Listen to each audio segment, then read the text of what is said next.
Revelation 4758. From the 11th of October 1949. Re-Incarnation. Light beings. Mission. I will never let you fall prey to error if you want to know the truth. And where you lack the right knowledge, where you have the wrong idea, I will enlighten you myself, because I do not want you to think wrongly. Although you only live for a short time on this earth as a human being, it is not too short to enable you to achieve beatitude. During your life on earth, you are able to change your nature completely. You are able to entirely discard your selfish love, which was strongly developed in you at the start of your earthly life, and change it into unselfish love for other people, and thereby acquire a degree of maturity which will allow you to enter the spheres of light and thus be blissfully happy. Yet the degree of beatitude in the spiritual kingdom varies considerably, depending on the extent to which the soul's state is receptive to the rays of light which affect it directly, which have their origin in me and thus require my presence. Hence, it signifies unity with me, and that can only happen with a being that has shaped itself into love. Therefore, the degree of love also determines the degree of happiness. The human being is certainly able to attain this degree of love while still on earth and depart from it as my true child. Then his fate will be infinite bliss. But it is also possible for him not to achieve this perfection and yet shape his soul on earth through deeds of love such that it becomes receptive to light. In that case, he will have passed the test of earthly life by having turned his will towards me, and he will have proven it through labors of love. The kingdom of light will now accept his soul, which subsequently will be able to develop further. However, it will never be able to reach the degree that can be achieved on earth by a person who seriously strives for perfection. For his soul will be seized by me, and my emanation of light will find no resistance, because the soul became crystallized through love, and thus my love is able to permeate it completely. And now you will understand that this degree of beatitude requires the prerequisite of just one earthly life, or there would be less merit, thus the reward would also have to be reduced. You will understand that unification with me has to take place voluntarily and with utmost effort on earth already, and that this bliss is my gift in return for absolute devotion to me, which I will also reward with my undivided love. It therefore follows that it would be an act of injustice on my part if I gave the same reward to souls who did not make use of their earthly life in the same way. Every human being has the same opportunities to achieve maturity. All means of help are at his disposal. He is able to request blessings, that is, utilize any amount of blessings, and with correct use of will every human being is able to reach the goal of becoming perfect, because he is only required to shape himself into love, and love can be practiced by every person if he wants.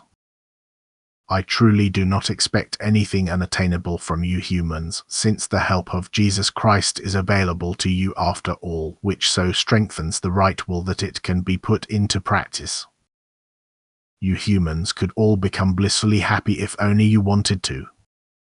Consequently, the right will has to be rewarded accordingly. The soul has to be rewarded differently in the spiritual kingdom than a soul who was negligent in its self-discipline during its earthly life, who did not take its endeavor for perfection seriously. A soul like that will have, understandably, attained a different degree of light, even though it can also be called blissful because it has lifted itself out of darkness, out of the state of complete ignorance, because it will have become a recipient of light, albeit to a lesser degree. The soul in the spiritual kingdom is able to ascend to ever greater beatitude, for the constant emanations of light it receives will increase its degree of light.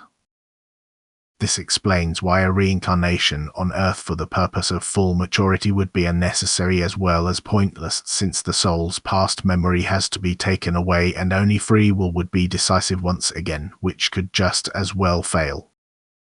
In that case, the already achieved degree of light would be at risk, whereas in the spiritual kingdom the soul will keep what it has already achieved and is able to work with it most successfully.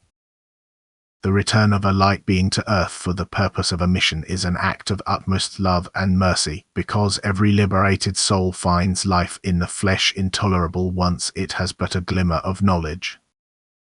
A being which departs from earth so immaturely that it will find itself in utter darkness will indeed stay close to earth, but it is usually unaware of its lost physical life.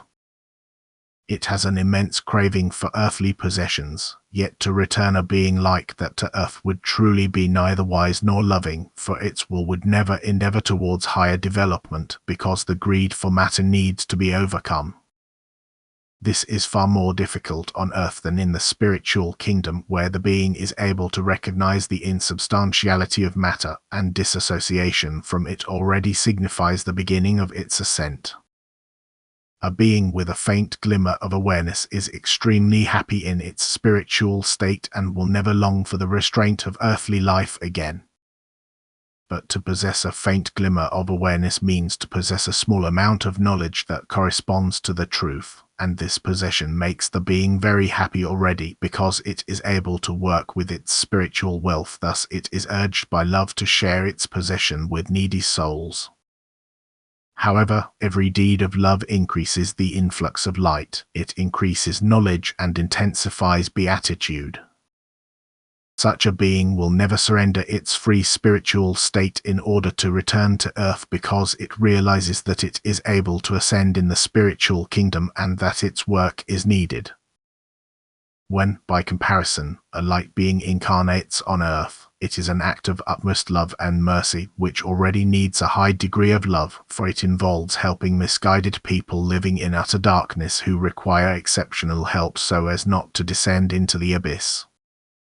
Such an incarnation can result in the childship to God, the highest degree of perfection, which, however, can only be gained in earthly life, for the soul has to take the same path in the flesh with all temptations by the powers of darkness.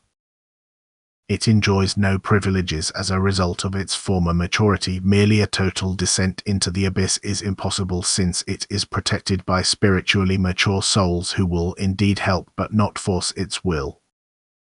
As a human being, it has to struggle and fight and has no past memory. It has to live a life of love in order to then serve its fellow human beings as a guide. This soul's earthly fate will be far more difficult, yet it will reach the goal, because its earthly progress was motivated by love, and love is strength which conquers everything, which achieves everything. And since it signifies the unification with eternal love itself, it will also always find support from me. Amen.